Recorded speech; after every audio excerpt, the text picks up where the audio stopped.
Hello, everybody. And so I'm back for the second session of this retreat, and I'll be speaking to Francis Bennett. Hello, Francis. Hi, Grace.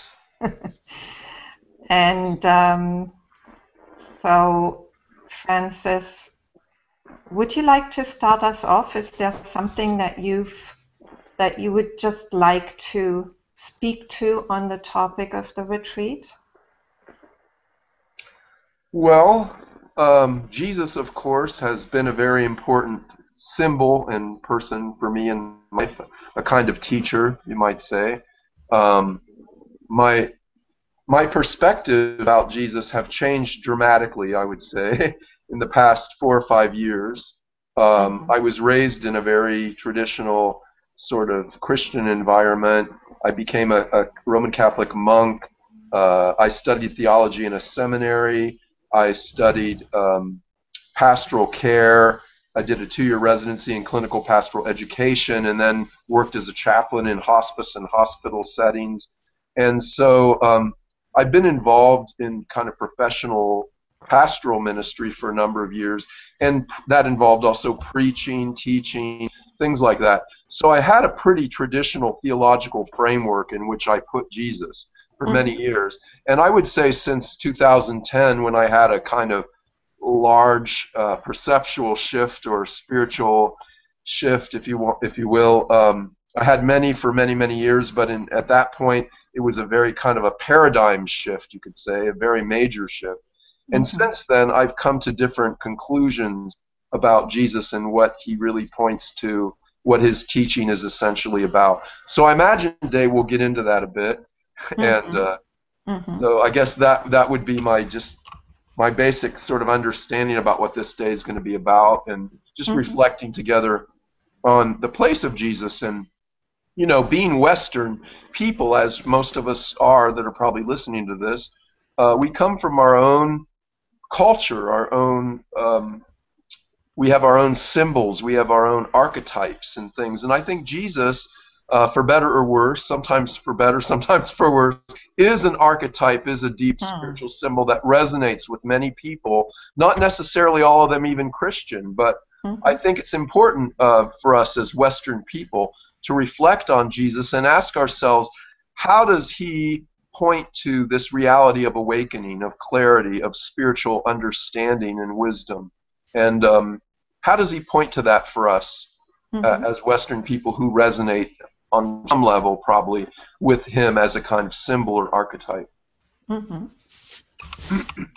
So, Francis, maybe since you were talking about your own awakening experience being, you know, leading to a kind of paradigm shift and a shift in your understanding of Jesus, maybe you could share that experience with us. Well, I've shared it many times before, and probably those people who are familiar with me would already be aware of it, but for those who aren't, I guess I was always a very spiritual person, just by nature. I think I was interested in spiritual questions at a very early age, and as a teenager, I got into a very intense sort of engagement with spirituality through the Catholic charismatic movement, which is a kind of neo-Pentecostal movement, the Catholic Church and in all mainline Christian denominations. Really it started late 60s and it went into the 70s, and I was a kid in the 70s and a teenager in the late 70s, and I got very involved with that movement and had a lot of very profound and very intense spiritual experiences, and part of that was my experience with Jesus, feeling a kind of personal relationship to Jesus, you could say. And at a very young age, as a young adult, when I was 18, right out of high school, I went to a Roman Catholic seminary and got a degree in philosophy. I had an interest in religious life and the possibility of entering religious life, and I eventually did, at the age of 22, go to the Trappist at the Abbey of Gethsemane, which is the monastery of the writer and spiritual author Thomas Merton. And So I started very early in life a kind of intense spiritual seeking. Um, I was a monk at Gethsemane, made simple vows there. I eventually left there and took care of my parents for a time. I then re-entered the Trappist life at Mepkin Abbey in South Carolina and lived there in the 90s during the most of the 90s. Um, I eventually transferred to a French Benedictine-style community that was more engaged with the world. Trappists are very contemplative and cloistered and kind of cut off from ordinary society. And the community that I was in, which was French in origin, um, really was more engaged with society. We were in the middle of big cities and working in the city. I was doing pastoral work at a parish. Um, but it was a little different. It was a contemplative monastic life, but it was more engaged in the world. Um, During the course of all my years of being a monk and so on, I got very involved in various other practices, really two main practices, which is Zen Buddhism, and I worked with several good Zen teachers, Rashis, Zen masters, whatever you want to call. And also I got even much more engaged and involved in Vipassana meditation, which is actually the primary practice for the Buddhism that is found mostly in Southeast Asia, in Burma, Thailand, Sri Lanka, parts of Vietnam. And I worked with a teacher, a monastic teacher in that lineage. I even ordained for a year and a half in that lineage, and had the training of that formation.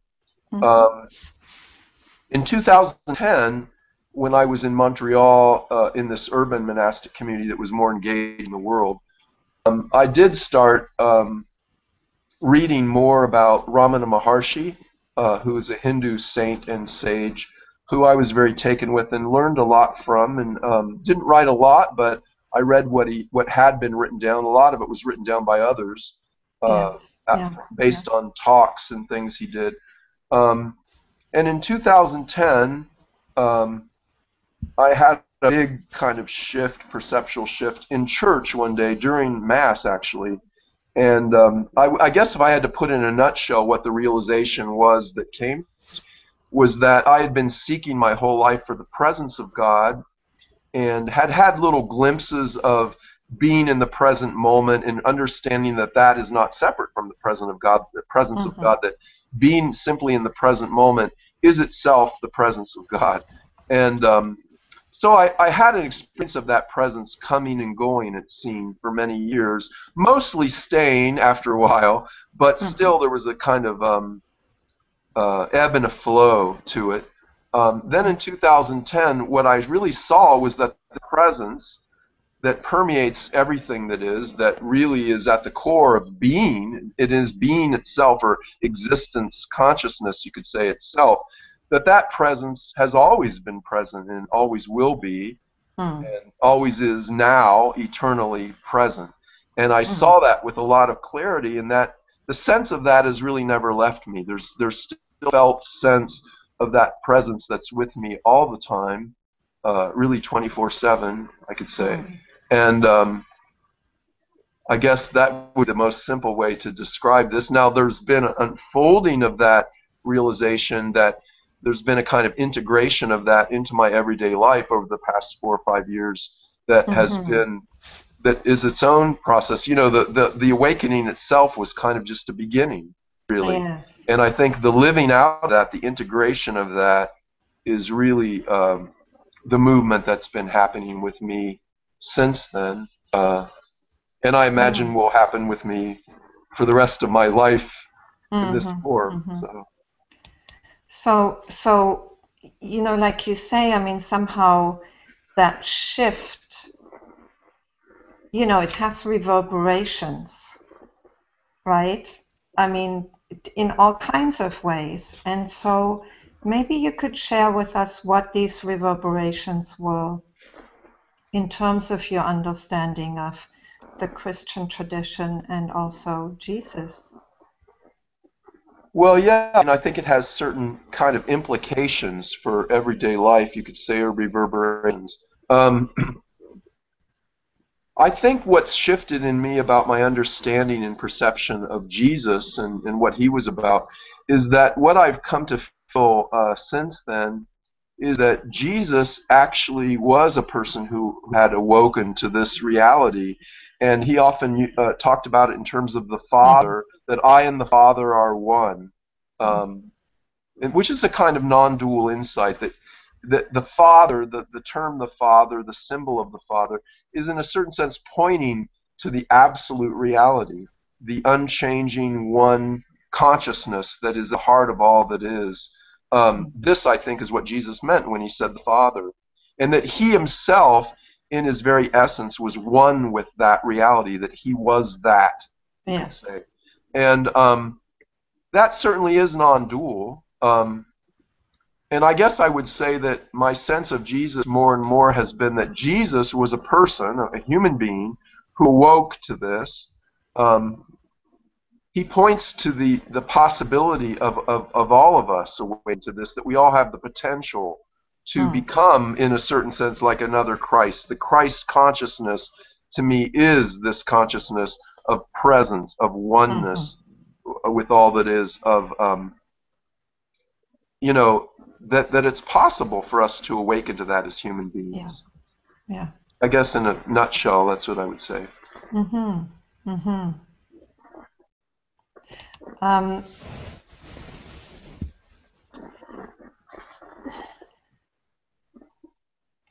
you know, it's interesting because what I keep feeling somehow or thinking, whatever the term is, um, is that experience, that radical shift, and that speaking from that was something that just couldn't be understood 2,000 years ago. Somehow the consciousness of people at that time wasn't there. The language wasn't there. I mean, I'm always struck by how, with this meeting of East and West that has happened since the last century, there's a language that we've come to, and an understanding that we've come to through that meeting, which is about the self and the realization of the self, the non-dual teachings. And somehow, from that perspective, it makes total sense what Jesus taught, right? Like everything makes a lot more sense. The kingdom of heaven being within, the Father and I being one. All of that somehow just, it's almost like the collective consciousness is starting to be at the level where that can be understood in a wholly new way. Well, I think two things come to mind. Um,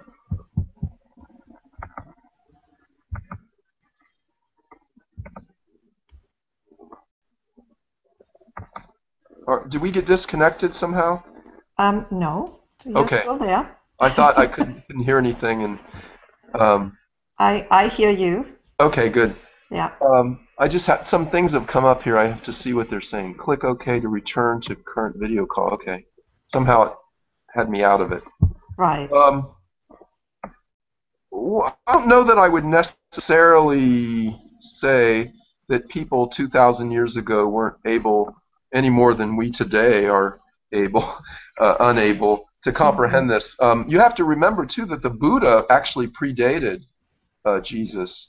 Yeah. So there was a kind of movement, and ancient Hinduism also Mm-hmm. had many enlightened sages that predated Jesus. So I would say that an understanding of this consciousness, a kind of realization of this one consciousness, has always been in some form or other present among humans. With different degrees of depth. It seems to me that early on, it seemed more, maybe it was more rare. Mm-hmm. that it didn't seem to be as prevalent. Even today, though, I would maintain, this isn't a popular view that I hold, but it's my view nonetheless. So there you go. But I don't think it's nearly as common as a lot of people seem to imply and believe. I think it's still relatively rare for a very, very deep shift to happen and a deep awakening and an abiding awakening that actually dwells and lives 24/7 in this consciousness. I'm not so sure that's just happening all over the place, like some people seem to imply. I think it's happening more. I think it's increasing, and I think that there's more of an openness. But I think it's still relatively rare. And the reason why it is, in my opinion, is because there's so many levels and layers of conditioning that cover it over in most people. Yeah. That we have to learn to let go of. And that happens gradually in most cases, I think, through intense spiritual practice that's carried out under the guidance of a competent person who knows the territory and has traveled it themselves and can see the pitfalls and can see the detours that are potentially likely to happen, and can help people avoid that and help people stay on track. And I think that would be the case today as well, that there's really a necessity for serious spiritual practice that opens us, that forms a kind of environment that's conducive to this kind of awakening, this kind of realization, and working with competent people who really understand the process of this and can really offer some practical and concrete guidance along the way. Yeah, I mean, for sure, there's teachers have always had their place. My sense is just that there is more openness. And maybe also actually what I was saying is a bit influenced by having read Adyashanti's book, who on Jesus, who talks about yeah, that's a new book. Yes, and he talks about how Jesus is the one spiritual teacher in history who somehow seems to be depicted as somebody who's consistently kind of misunderstood even by his own disciples. It's like they don't seem to really get him most of the time. So that was the background on which for that reflection. But I don't have to insist on it. It is striking though that in the Bible you find these, all these incidents where the disciples really just don't know what he's talking about and don't get it and don't get him and aren't there for him either. Well, if you read the life of the Buddha, you'll find the same thing. I think that in general, when the Buddha was first enlightened, he thought to himself, in the Pali Canon, it says that he determined that he was going to go off to a cave and just live his life in solitude because he looked over the whole world with his kind of Buddha eye. They say he could kind of scan the whole world. He had all these sort of omniscient powers and all these cities and things, and he could do a lot of various things that would seem quite miraculous and strange to us. But he came to determine that there would be very, very few people who would really understand the subtlety of his teaching. And so he determined that he would just retire and not teach and just go off and live in this consciousness and live his life out and die. And one of the great celestial beings, they say, and when one of the realms of celestial realms, heavenly realms, came to him and said, no, there are a few beings with little dust in their eyes. That's the term he uses. It's a beautiful term, actually. And that they would understand the teaching and they would benefit from it. And so for the sake of the few with little dust in their eyes, you should go forth and teach this Dharma. And the Buddha decided to do that. And or just felt called to do that. So, but I think that the reality is that when people have a profound realization, they're going to be misunderstood. I mean, that's just sort of a no-brainer there, because most of us go through life really caught up in the material world and thinking that the phenomenal material world, this body and mind, this everything that we see around us, that's all that's real. And we don't see that there are various levels of reality, and there are deeper levels of reality, and that on the level of consciousness is the very deepest level. And the majority of people still in the world, I don't think, come to realize that or even appreciate the possibility or the potential to realize that. So, obviously if somebody does, they're going to be looked upon a little askew probably, and not completely understood, or even, greatly misunderstood. I think it's probably bound to happen. Yeah. Sure. I mean, and there's levels of misunderstanding though, because, if you look at the many people, I mean, people who are participating in this retreat, they're not in that reality. They may not have had the major awakenings that you have had, but still, they're on a spiritual path. They're open to, and I'm sure most of them, or all of them, probably all of them, have had moments of insight, moments of heart opening that projected them onto a spiritual path and onto into a sense of needing to find out more, needing to open more, needing to understand more. Well, and I don't presume to think that what I've seen or realized is somehow more profound than other people. I don't know what other people have realized, There might be very many people watching this that have had a very deep, maybe much deeper realization than I've had. All I can do is share what I see, share what's come to me, and what clarity I feel I have. And something came up on my Facebook today that was making me think too, that sometimes people presume sort of that there's some possibility that a human being can come to some kind of perfect clarity, or that, like, what we call enlightenment or awakening is some kind of flawless, perfect clarity about reality. And my sense is really that none of us have a perfect clarity about reality, including probably the Buddha and Jesus and people like that, that we have various depths of that, a realization of clarity on various levels. And there's many, many levels of clarity that can be possible in a human being. And hopefully we're always becoming more and more clear. But we all have our perceptions. We all have conditioning left to a certain extent. And we can never hope to completely obliterate all of that and see absolutely clearly reality just as it is.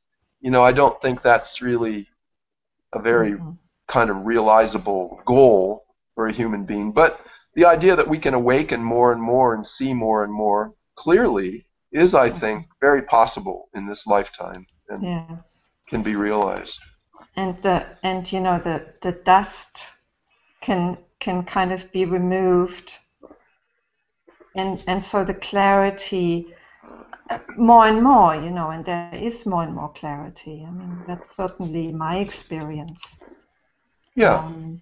And the metaphor of the dust in the eyes, it really is very beautiful, because it's kind of, it also points to the suffering quality of dust in the eyes, that propels us to clean it out, to clear it out.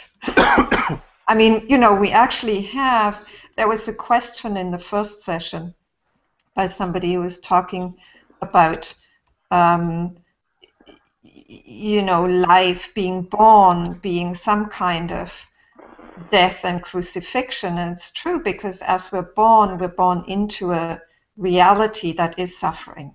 Human reality comes with a certain amount of suffering, comes with conditioning, and that narrows and limits us and is painful. So we have good reason to start removing that through spiritual practice, and through grace and insight, for that to be removed. Yes. I mean, I just feel, that the spiritual path is something to be celebrated because it is a beautiful path. And teachers are there to help us, teachers are there to guide us, whether they're in the body or not in the body. I mean, Jesus happens to be not in a body these days. Well, some people would say he is. We don't know.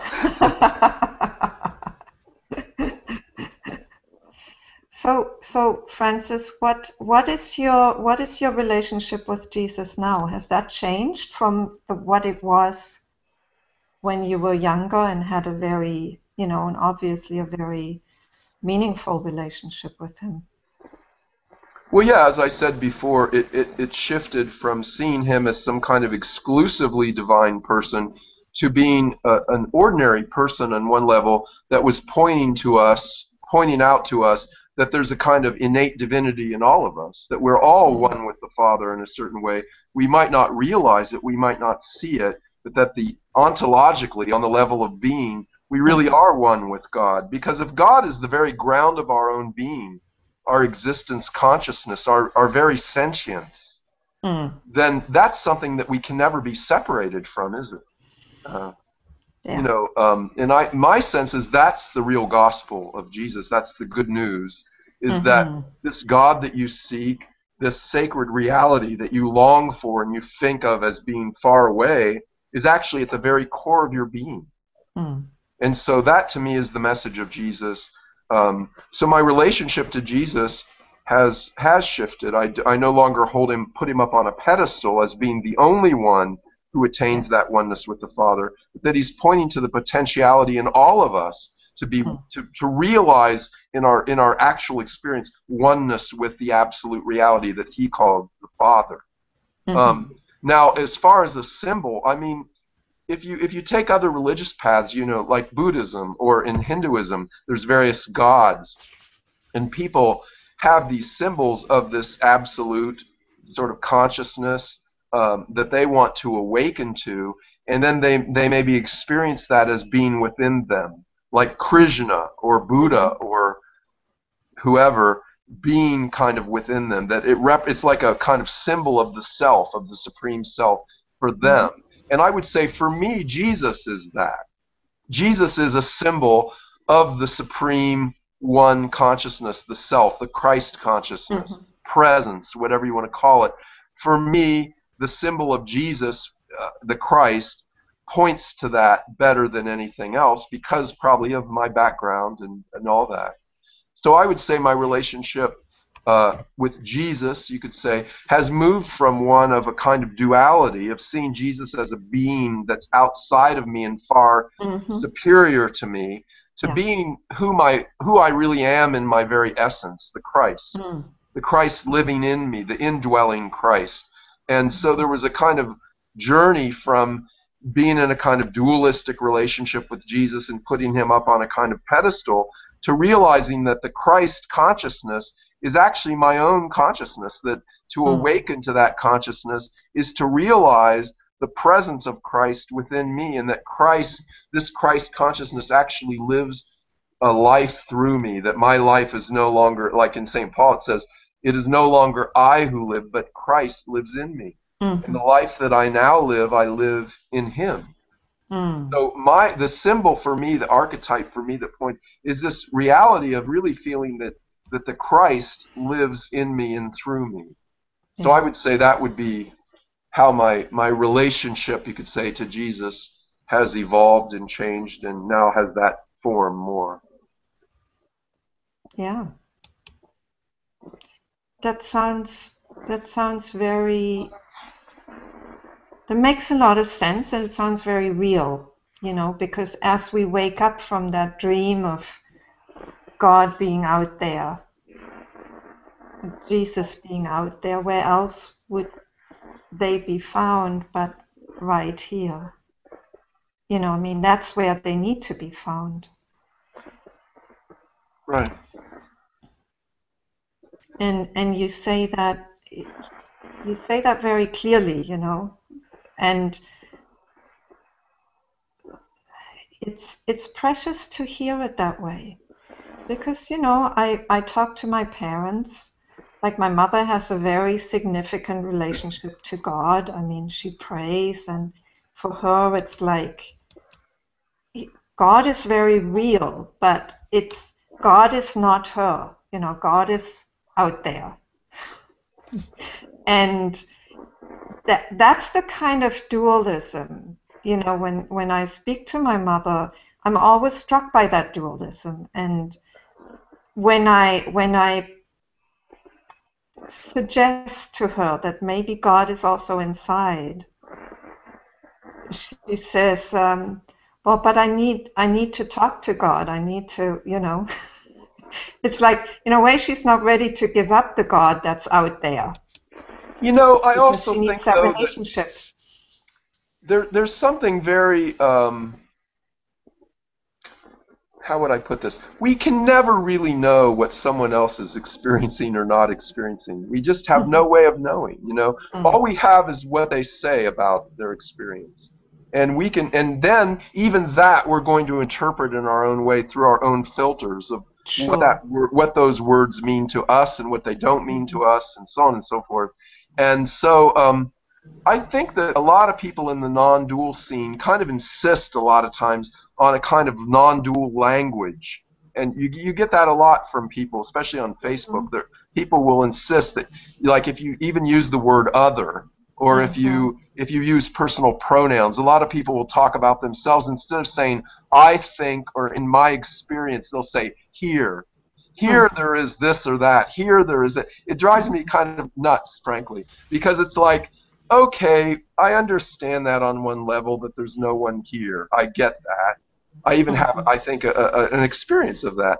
But on another level, there is someone here, and there is still, relatively speaking, a person that's different from that other person over there. There's a kind of individuality that I think has to be acknowledged on a kind of everyday relative level. And someone like you're describing your mom, or somebody who comes from a traditional Christian background, they were raised in a tradition that had a sort of theology that does seem dualistic on one level. But then you have Christian mystics who talk about a unitive life, that God dwells in the heart. And even in the teaching of Jesus, that's found. It's not something that's completely missing in the Christian tradition. And I think we're a little too quick to just sort of come to conclusions about people's experience based on their language. I don't think language can ever really adequately describe spiritual or numinous kind of experiences. And a lot of people that sound very dualistic may actually be living in a very unitive state. They may be living in a state of felt oneness with everybody and everything and with God. They may not talk about it that way, but that doesn't mean that they're not experiencing it. And then on the flip side of that, other people can talk in very non-dual language and claim to be in this unitive non-dual state, and by their very actions and the way they relate to people, it's quite clear that they're not in that state, because they separate themselves from people in various ways, and they're always sort of maybe at odds with other people, or in a kind of adversarial kind of role. Well, that's not oneness, is it? So, I don't think we can really go by the way people talk. And in fact, the more I come along in this, the more integrated this gets into my own life. I realize that the deepest non-duality includes duality. Oddly enough, ironically enough, that there is a kind of validity to duality, even on some level. The dual reality of, like, say, relationships, it has its validity. It's not absolutely true, but it's relatively true. And I think that there needs to be, in this whole non-dual Neo-Advaita sort of spiritual scene, there's a tendency to simplify it greatly and kind of reduce it to the way we think about life and the way we talk about it and the language we use. And while that does have maybe some significance, I don't think it's all important. I think it's much more important, what's the direct experience of someone? Are they really in a state of unitive consciousness and oneness with all that is? And if they are, there'll be certain ramifications to that. There'll be certain, what's the word you used earlier? Reverberations. Yeah, reverberations to that. They'll live their life out Yes. of that reality, out of that realization, and they will be kind and compassionate and loving Yes. and feel unified with others. And Mm. on one level there are no others, and they'll realize that, and they'll live that out in some way. If somebody has all the non-dual philosophy down and they can argue it and be articulate and very erudite in their explanation of Advaita philosophy, that's all well and good. But if they don't live that, Yeah. then who cares? You know. Yes. Yes. So Yeah. I am very slow. Like I heard people in Rick's in Buddha at the gas pump. I heard several people who will remain nameless. I won't mention who they are, but they were like really dismissive of Mother Teresa. That, oh, she wasn't a realized person. She was a saint, but she wasn't realized. And it's like, well, I don't know. I met Mother Teresa. I wouldn't be so quick to say that. Mm-hmm. I would say maybe the way she expressed a realization was very different, and she still used a lot of dualistic language and all of that. That may very well be true. But to say that she had no realization of this oneness, I mean, she went around and lived her whole life out of the real conviction and understanding and seeing that the Christ is in everyone, even in the poorest of the poor. And her service of them was the serving this Christ, which we could maybe call the one consciousness, the Christ consciousness, presence, whatever name you want to slap on it. So I would be a little slow to say she wasn't living in a unitive state. Her language may not have displayed that a lot, but who am I to say whether she was or wasn't? I mean, my own sense is that she was living in some kind of deep state. I know when I met her, I was very affected. There was some kind of transmission that happened with her to me that left me differently. I walked away from her different. Wow. So, I think we're a little hung up for people who are always saying that language doesn't do it and can't really adequately describe this reality. A lot of us are pretty focused on language a lot of the time, I've noticed. Yes. Well, unfortunately, we need to use language, but thank you for pointing that out, because it reminds me of something I read of Amma, who was asked about Oh, I love her. non-dual teachers, and she said, those who are really in a non-dual state, they're in deep stillness, they will not speak. So those who speak of non-duality have to be very careful not to be arrogant about it. Well, I mean, I think somebody who's really living in this state of oneness is not going to be arrogant, because they realize that there's nobody there to be arrogant, really, ultimately speaking. So. Well, it's probably way beyond a realization. It's just a reality for them. So how could there be arrogance? Well, I wouldn't necessarily even say that they're not going to ever speak about it. I think they'll speak about it when it's appropriate. Amma speaks about it when it's appropriate, Yes. And when it's not, they don't. And in fact, whether you speak or not, the power of the transmission of this consciousness is not in the words themselves, it's beneath the words, Yes. It's still important to use words that are as accurate as possible and as clear as possible and all that, but the real juice of this, like how this kind of radiates through a human life, is on a level that's deeper than just what a person says. Yes. I shared a poem with you that I share a lot sometimes in my talks and things, and it's a really simple little rhymey kind of poem. It's called The Mark of a Christian, but it could be just the mark of an awakened person, the mark of a person who's realized this consciousness that in this context of this poem we call Christ. But it goes like this. It says, "Not only in the words you say, not only in your deeds confess, but in the most unconscious way is Christ expressed. Is it the beatific smile, the holy light upon your brow? Oh no, I felt his presence when you laughed just now. To me 'twas not the truth you taught, to you so clear, to me still dim. But when you came to me, you brought a sense of him. And from your eyes he beckons me, and from your lips his love is shed, till I lose sight of you and see the Christ instead." So It's a beautiful little poem. It's very simple, but it's Yes. pointing to this reality that it's not only in the words you say. Yes. The words you Totally. say matter. It's not that we can't. None of us are going to go through life not saying any words, or very few of us. There might be a few sannyasis somewhere in the Himalayas that never speak, but most of us have to speak. Yes. You know, Yes. and if you're Yes. a teacher, especially, you have to speak. You can't. Some teachers get up and just sit in silent darshan, and that has its validity too.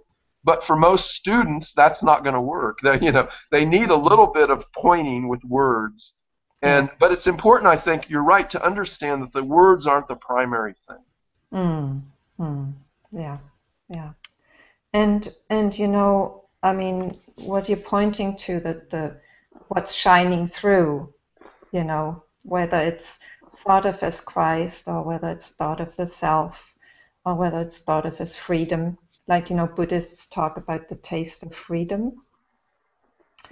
Um, it's like that's what ultimately we respond to when we're really in awe of a teacher.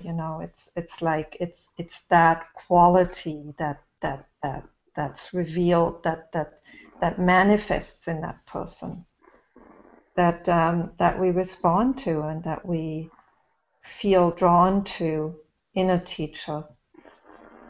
Yeah, that resonates Yeah. with us. And the reason it resonates with us is because that consciousness, that clarity, that presence is already who we are. Mm-hmm.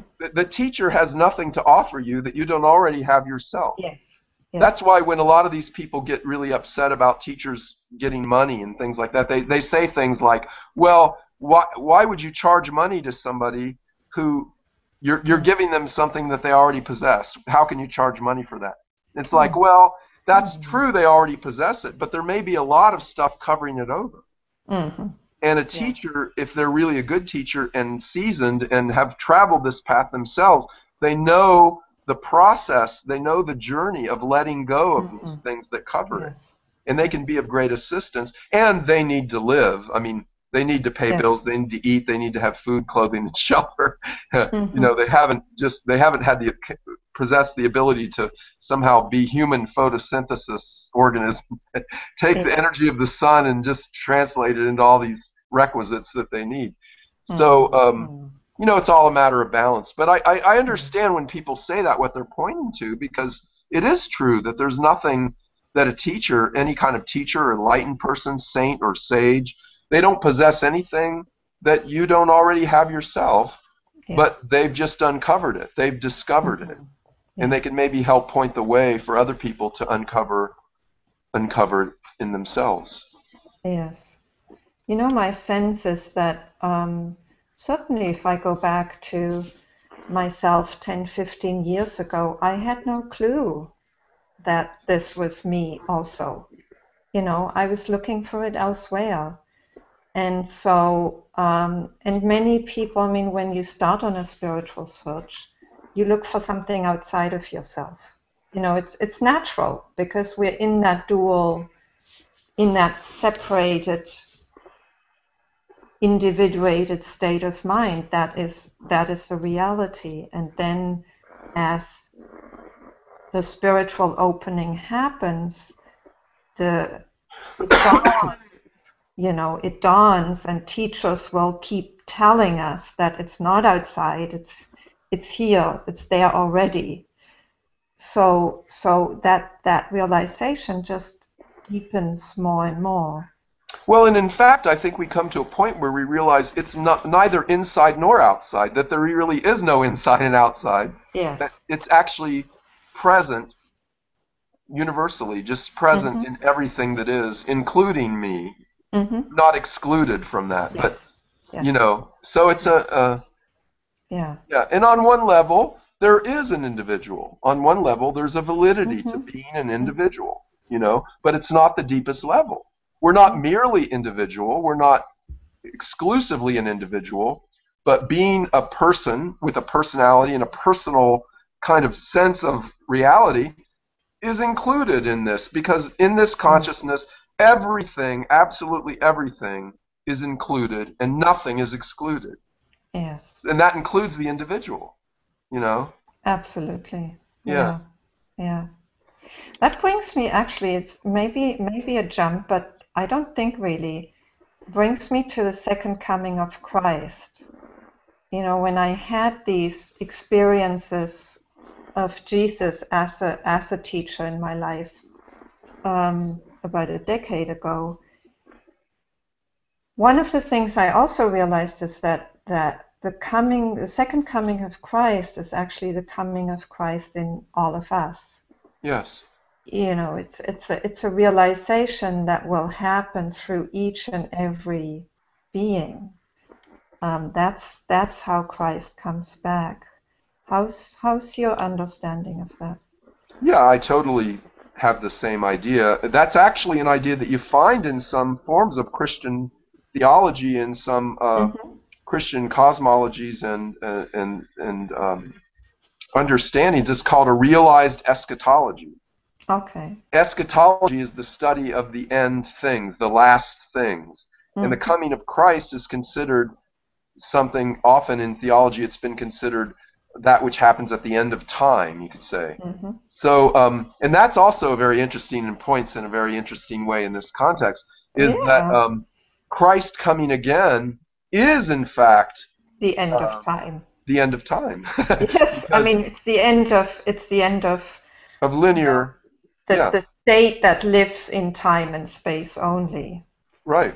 So it is the end of time. Well, it's a realization that time actually doesn't really exist, ultimately. Mm-hmm.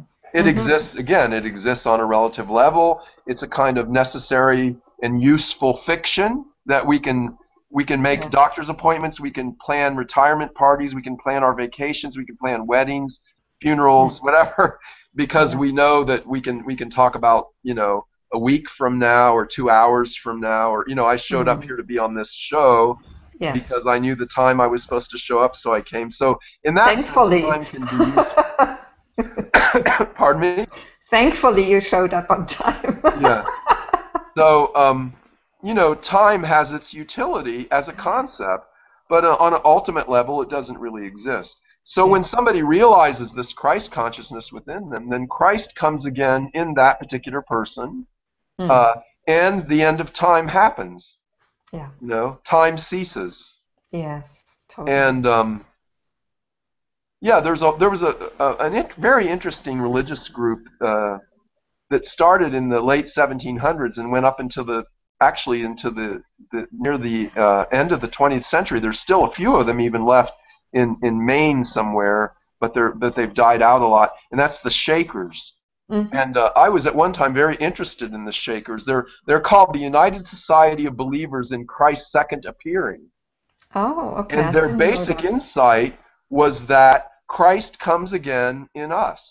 That Mm-hmm. the second coming of Christ is not some cataclysmic event that happens at the end of Yes. time where the person of Jesus of Nazareth touches down on the Mount of Olives and the Mm-hmm. apocalypse begins and the Yes. Antichrist comes and the rapture and so Mm-hmm. all these things. But that the second coming of Christ is actually a very quiet sort of inner revolution that Mm. happens from person to person to person to person.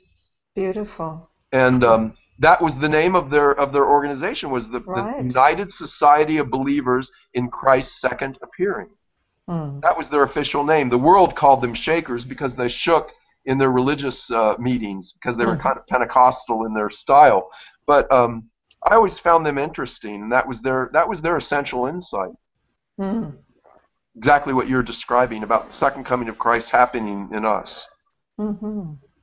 Oh, it's And beautiful. I look at all the Christian various mysteries that they point to that same reality, like the Nativity, Mm-hmm. Christmas. For me, that points to the idea that Christ is born in us. Every time a baby is born, Christ is born. Mm-hmm. Mm-hmm. Every baby that comes into the world is Christ being born.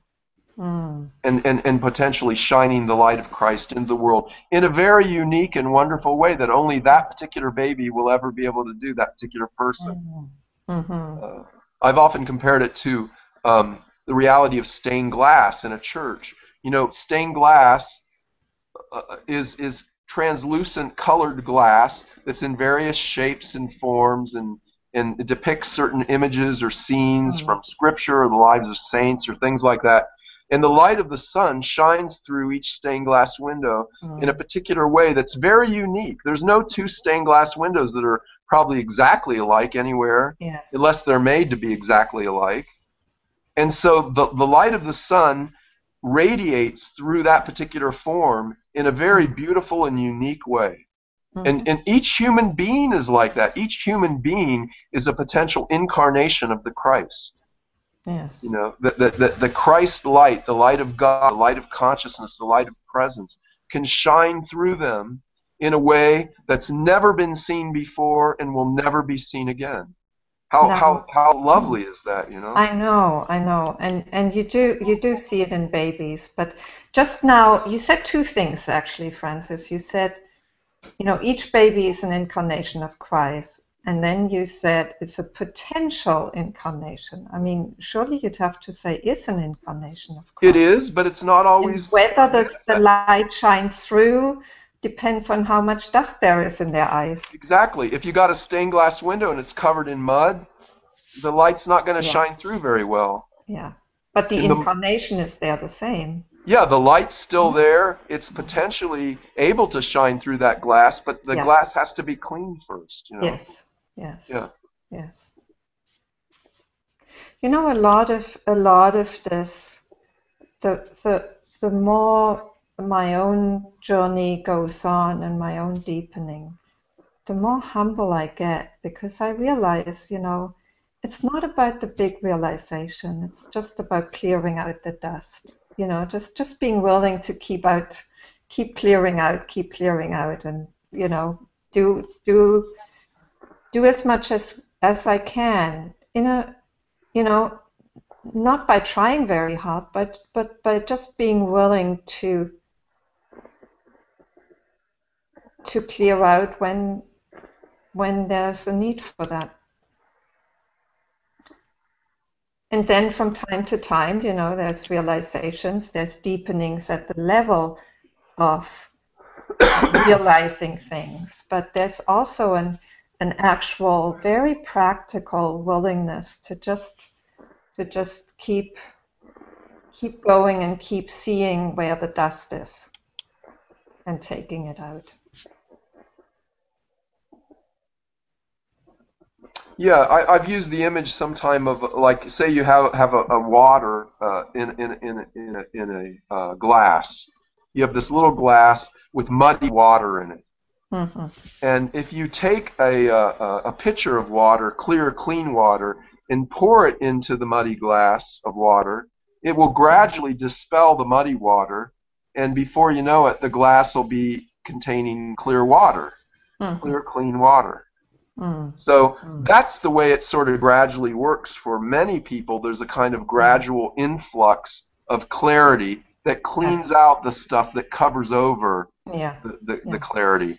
But for some people, it happens very suddenly. Like you could have a whole bucket of water and pour it into a glass that's filled with muddy water, and the muddy water would just be displaced immediately. And that does happen with some people, or it happens with all of us for some things, you know. But it's not the normal thing. It's not how it usually works. Usually it's more gradual, I think, in the vast majority of cases, because we didn't acquire all this stuff overnight either. We acquired it gradually, it built up gradually, so it has to be gradually taken away as well. It seems. Not always, but... Yes. So, Francis, this seems to be a good moment to actually do a bit of do a clarity centering meditation prayer, and we've talked about how you could guide us in what you call centering prayer in your book, which is, it's very interesting. I mean, when you described it to me as, you know, it's really a form of self-inquiry, which comes from Ramana Maharshi, but it's a form of prayer, and it's like the version that you've come to for yourself and that you also teach. And I think that'd be very valuable and precious for people to experience. So would Yeah, you be because I willing to think do that? centering prayer is essentially resting, gazing at lovingly at this presence that's within all of us. If you want to Mm-hmm. call it the presence of God, you don't have to call it that, but that's what I call it. That's what maybe Mm-hmm. many people call it. Um, but that is essentially self-inquiry, because that presence of God, that consciousness, that sentience that's within all of us could be called, by some people it is called God. It's the absolute Mm-hmm. reality. It's the one Yeah. unchanging essence of who we are. Yeah. So, but the difference, I think, between that form, it's a kind of contemplative prayer form, is that it invests this self-investigation of the essence of who we are with a kind of lovingness. Mm-hmm. And I think that actually is important. If we just have this dry sort of clinical sort of asking ourselves, who am I?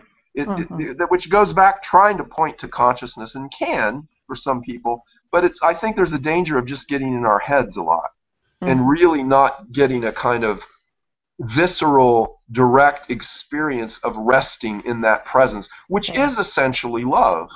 Because the Yes. presence could be described as, I sometimes now call this presence just absolute openness. Yes, totally. Because the very Yeah. nature of it is that it's just unconditionally open. Yeah. And what is that but another name for love, Mm-hmm. Unconditional Mm-hmm. openness. Oh, beautiful. Beautiful. So let's do it. Let's do it, Francis. Okay, so normally when somebody does centering prayer, it is not a guided kind of meditation. It's something that you do Okay. yourself without direction from other people. You have direction ahead of time, you know what to do, but Mm-hmm. normally it's not guided. But today it will be guided, Mm-hmm. because a lot of people may not be familiar with it. They maybe never even heard of it before. So Okay. in order to make it a little more clear about what to do, it'll be a guided meditation. So I'll be speaking some. Mm-hmm. But hopefully you might be able to try this then just in your everyday life and see if it's a good thing for you. No practice is for everyone. So I'm not encouraging people to do this just across the board. It's like, if you went to a doctor and you were sick, the doctor wouldn't just give penicillin out to everyone. Yeah. He'd talk to each person, figure out what their needs were, what their illness was, and what medicine would best address that illness. So this is a kind of medicine to help us rid ourselves of all the kind of conditioning that covers over our own essential nature of presence. But it may not be the practice for you. If it is, that's great. If it's not, that's great. Just find one that works for Yeah. you. But it is one way of approaching this. So Mm-hmm. what we do basically with centering prayer is, for one thing, we close our eyes. So it'd be probably good, if you want to do this right now, to just close your eyes and try to just be aware of this simple sense of presence in this moment right now. That you are present here now. Nothing special, no special presence, just existence, consciousness, just sentience that's aware of you sitting in a room, listening to my voice, and being present, being here right now.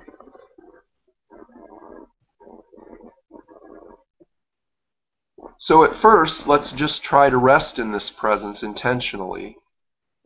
And maybe the symbol of the heart is a possible symbol that might point for some of you, that this presence is in the heart. It's in the core of our being, this sense of being present here and now. So you might kind of symbolically, in a kind of symbolic way, focus on the heart and the presence in the heart. So let's just try to rest in that presence for just a few minutes.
Now, even during that brief time of trying to rest in this sense of presence, some of you may have noticed that the mind tends to distract you from resting in this presence. That maybe thoughts come in of various kinds. Thoughts about what you're going to eat for lunch, thoughts about what you're going to do later today, any number of different kinds of thoughts. So sometimes as a help to resting in presence, we might use one simple word. And don't go into a lot of analysis about the choice of this word. Just pick a word that resonates with you, that seems to sum up for you the reality of this presence. It could be the word presence, or it could be, if you relate to it, the word Christ, or it could be the word peace, or love, or God. Whatever word resonates in your heart. Just now, we'll take 30 seconds and just choose a word. It doesn't matter. Just choose one word and then stick with that. So we'll just give you a few seconds to just choose whatever word pops into your mind and into your heart that seems to resonate with you. Choose that word.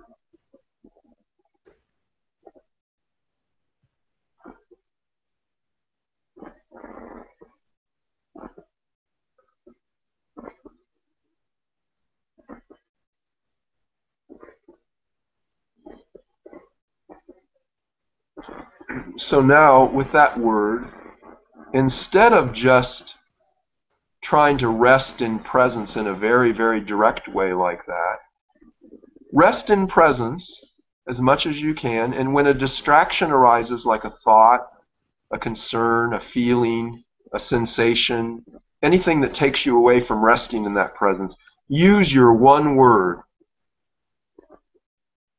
Let that one word bring you back to that sense of presence. And just repeat it silently to yourself and let it direct you back to the heart, to the sense of being present here and now, to the sense of God's presence really within you, that's always present here and now. So we'll just use that word as a kind of pointer to that presence for a few minutes.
You don't repeat your word constantly like a mantra.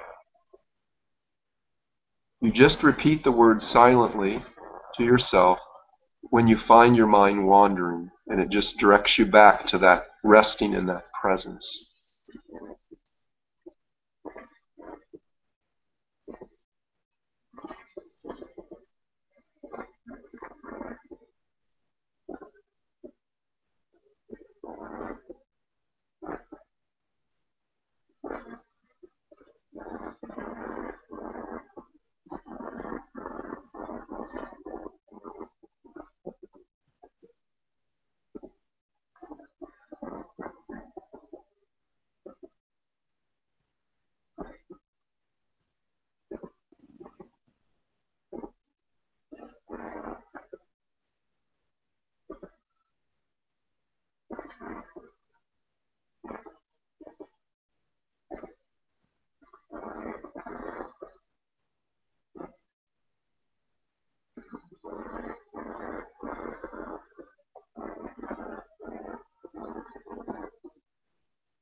As your mind begins to fill with thoughts, repeat your word and let it point you back to resting in presence.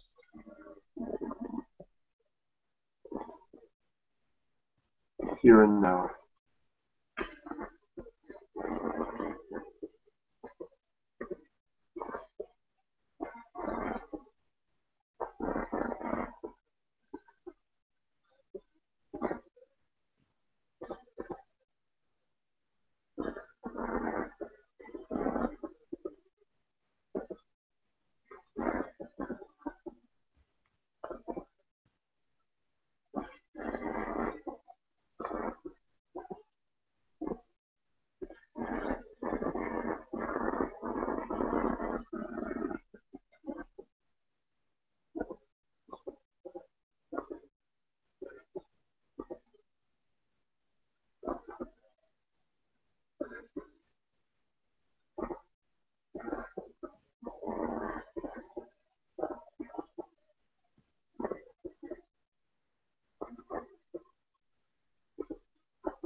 Francis.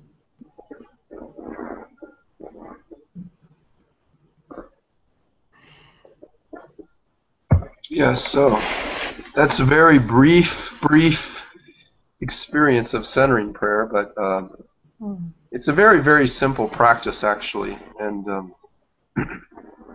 so there you go. If it is something that resonates with you and you feel like you'd like to try it more, there's an organization called Contemplative Outreach that you can Google and find out. It's actually headed up by Father Thomas Keating, who's a Trappist monk in Snowmass, Colorado.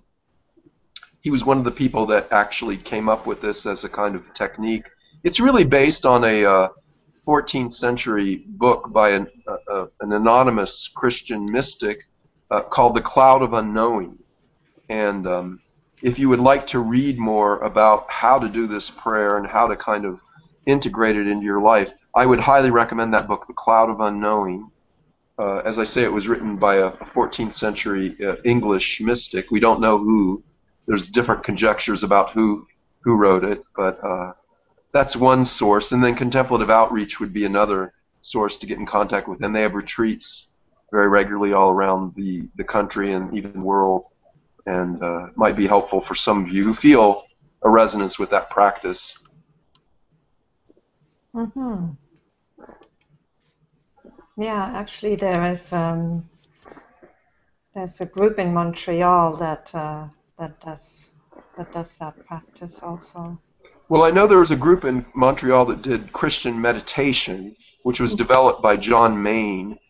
That's a little bit different technique. That's using a kind of constant repetition of a mantra, which they have, which is a Greek word that is Maranatha, and they synchronize it with the breath. And that's more of a mantra meditation where the mantra is constantly repeated. But in centering prayer, it's not really used as a mantra. It's used more as a kind of arrow to point us back to that resting in the presence. The resting in the presence is the actual focus. The word is just a kind of pointer to get us back there if we detour ourselves away from that into thinking or other experiences. So. Yeah. It's beautiful to, that sense of resting in presence, resting in being. That's certainly what speaks very strongly of the kind of what it really is like. Yes, it does. And I think that's why practices like that work, is because they're directly pointing to the realization that we're seeking. It's like you're intentionally centering in on that consciousness, that presence, as a practice. But when you kind of awaken to the reality, to the fact in a certain sense, that presence is always present, and you really see that directly, then there's a kind of effortless resting in that during ordinary life. And in fact, it even extends to sleep, to dream. Resting, we're always resting in that presence, actually, but most of us just aren't consciously aware of it. So what practice is intentionally turning our focus to that presence. Realization is the sort of understanding and actual experience of that presence, that it's perpetually, eternally present. Yeah. So the way of practice is, in a certain sense, containing the realization within it. It's basically just returning again and again to that sense of presence until we realize that we've actually never left and can't even leave it. Yeah. If that makes sense. Yes, totally. Actually, it's a beautiful way of putting it, that doesn't kind of say, practice is not important, because really what's important is realization. Actually, both have their place. And most people don't get to the realization without the practice.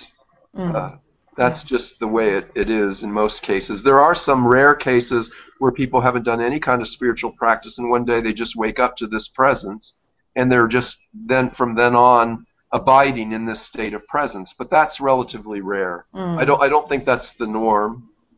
And I don't think we can count on it. It's like, some people become millionaires by winning the lottery, but most people become millionaires by working hard and making a lot of money. And I think if we think that we're going to become a millionaire by winning the lottery, we're probably going to be disillusioned with that as a goal, or if we're using that for our retirement plan or something. It's not a very reliable plan, is it? Because it's not very likely to happen. It does happen in a few cases, but in the vast majority of cases, most people don't win the lottery. The vast majority. And the same with this realization. Most people don't just walk out their door one fine day and get hit in the head with realization. A few rare lucky people who win the kind of cosmic lottery. But that's not most of us. Certainly that wasn't the case for me anyway. It's an interesting metaphor. In fact, you could say an interesting parable. So, Francis, I'm aware that there are some comments. Are you open to, or questions? Are you open to my looking at them and seeing what, feeding them back to you? Absolutely. Okay. So, Joanne asks whether you could post that poem for us. Sure. I've posted it before. I'll post it on my Facebook. Yeah, maybe not everybody has your Facebook thing. Maybe you could send it to me also in email and I'll post it on the website. Okay, sure.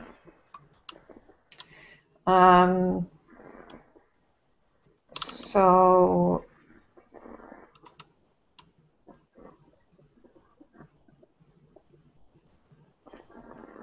John Troy says, a most affirming confession, Francis, very inclusive and well put, but I'm not sure what that was a response to.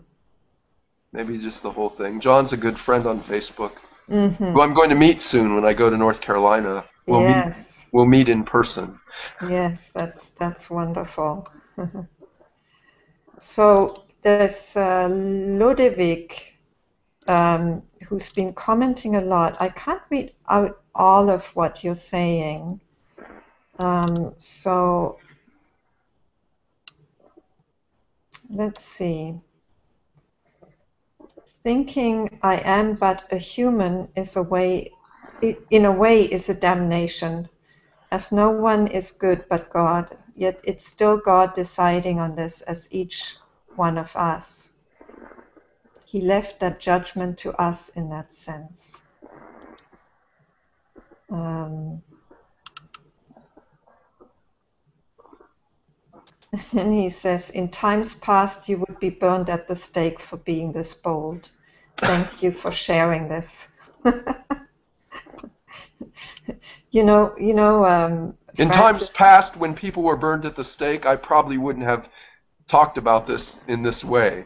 I mean, I think actually a lot of the mystics actually had very similar realizations, but they were smart enough to know that they couldn't really talk about it so openly because of that kind of inevitability of being burned at the stake, which even an enlightened person would probably prefer to avoid, I would think. Yes, yes.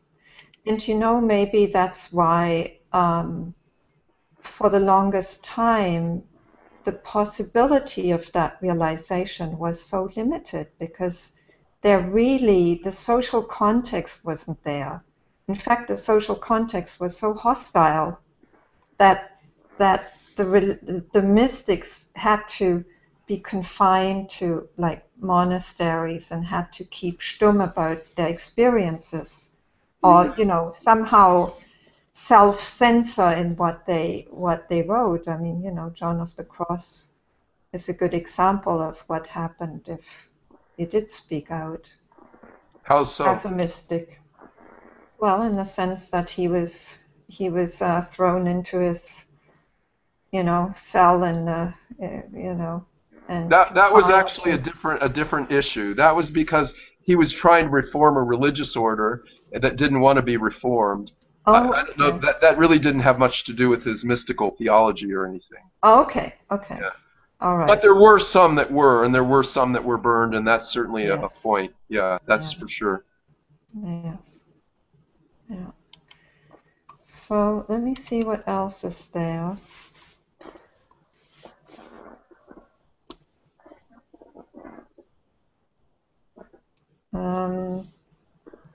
So Ludwig also says Ludovic's quite prolific, isn't he? Yes, he is. Is he prolific on Facebook too? I'm not sure. I have so many Facebook people, I can't keep track of all of them. So he might be on my Facebook, but I'm not positive. What's the whole name? Langeweg? Yeah, I don't know. Yeah. Not sure I understand that one. Maybe you can make sense of that, Francis.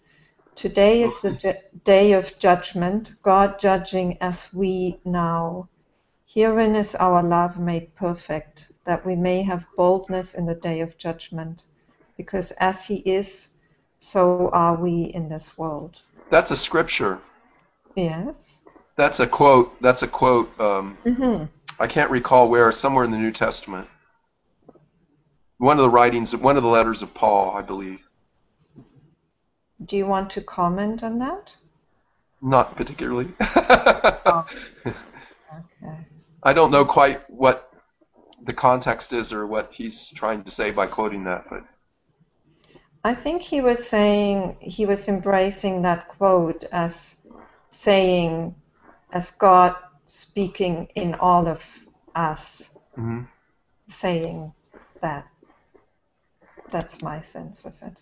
Well, or as he was, so are we in the world, that kind of affirming what I was saying, that we're really all called to manifest the Christ consciousness in the world, not just Jesus, but all of us. Could be that was what he was trying to point to with that. Okay. And he also says, it's the last thing I read out from you, Ludwig, because I want to give voice to some other people too. He says, thank you so much, dear Francis. The same author of The Cloud of Unknowing also wrote the Book of Privy Counseling, in which he recommends using the shortest one-syllable word. Could be I.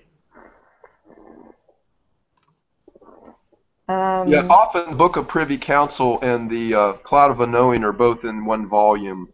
If you try to get the book, they're often both together in one volume. The author only wrote, I think he wrote something else that went out of print that was much less sort of compelling, but those are the two main works of that by that particular author, whoever he was. Or she, could be. I don't think it was a she, actually. It's pretty clear he was a priest, actually. So Kathy Da Silva says, I love the idea of the second coming of Christ as a personal event rather than a global one. And Gloria suggests that I post the poem in the YouTube comments. Yes, I will do that. So that seems to be it for now. And it's coming up to past. So Francis, do you have some closing comments you'd like to make? Well, I hope this was of some benefit to somebody or other. And I really appreciate your asking me to come on here and share about my thoughts and reflections on Jesus and my sense of Jesus, the Christ, in my own life and what that's meant for me. And hopefully it will resonate with somebody and speak to somebody. And if it doesn't, it doesn't. That's fine too. I mean, there's nothing about Jesus that necessarily it's necessary that the person of Jesus or the Christ resonate with everybody on the face of the earth. He won't, nor will the Buddha, nor will any teacher or saint or sage, you know. So it's good we have many different ones, and the ones that grab our hearts are the ones that we should probably pay some attention to and try to learn from. And so I hope that he does speak to some. He's certainly spoken to me, not literally, but I mean just figuratively or as a symbol, and as a very important symbol in my life. Yeah. So I just hope to share that with people, and if it helps, I'm happy. Ah, that's great. Thank you. Thank you, Francis. And maybe, part of his having spoken to you is your take on of self-inquiry, of the centering prayer, which you locate in the heart. I found that very beautiful, and certainly something that I learned from Jesus was to open my heart. Well, I think the message of Jesus and the person of Jesus and the energy that the symbol of Jesus seems to radiate is a very heart-centered energy. Yes. And I know in my own teaching and sharing with people, I think in general, I think I am also a very heart-centered teacher or person in general. And so, if that resonates with you and that calls you, then that maybe is something that would be useful for you. So. So maybe I hope to meet some of you sometime on a retreat or something that I give somewhere around the country. I'm doing quite a few now between now and fall. So hopefully I'll meet some of you. Yeah. Well, Francis, on the website you have, when you go to the speakers page, you get Francis's website, the link to his website. And yeah, you may be able to see him in person, and if you're drawn to that, by all means, follow that up. And if you're interested in hearing kind of more about sort of what I share and things, a lot of it can be found in my book, which is by Nonduality Press. I'll put in a little plug for the book, and you can get that on Amazon.com, and you can order it and get it in a few days mailed to you. And it's called I Am That I Am by Francis Bennett. You can also go to the website of Nonduality Press, which I believe is just nondualitypress.org, and order that, or you can order it through my website as well. So it's on Amazon, my website, or Nonduality's website. Yeah. It's a beautiful little book. I certainly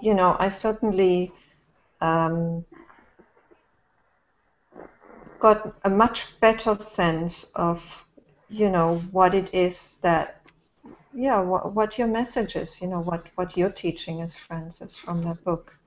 Better sense than from Facebook.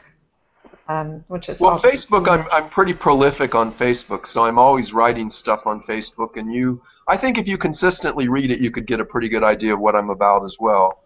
But the book has it all in kind of one place. And I'm writing another book now, actually, which is a lot about my sense of Jesus and the message of Jesus and how that can be lived out in our lives. So I'm writing another book for Non-Duality Press that probably will be out in a year or so, maybe. As soon as I finish it, anyway. I have to finish it first. That's interesting. You got us all interested now, Francis. Good. Catherine will be proud of me. My editor. Right. Well, thanks again, Francis, and thank you for watching. If you chanced on this, it's a session of the live online retreat on whether Jesus would have been a non-dual spiritual teacher if he never really did answer that directly, did we? You did, because you basically said, that his teaching is non-dual in essence. Yeah, so, and also dual. Like I say, I don't know that I'd consider myself a non-dual teacher, frankly, but anyway. Okay. Well, do you want to add something to that? No. No. Okay. So, yes, so if you want to find out about the rest of the retreat, you can go to www.living-from-love.com. You can still register and participate in the other 2 sessions. The next one will be in 2.5 hours with Gina Lake, and then there's a closing session after that session, which is a meditation and sharing session. So I may see you there, and until then, have a lovely break. You can watch Adyan Super Soul Sunday with Oprah, and we'll see you back later on. And happy Easter, everybody. Yes, happy Easter, and thank you, Francis, again Thank you. and we'll see you soon. You'll see me around. Yes. Okay.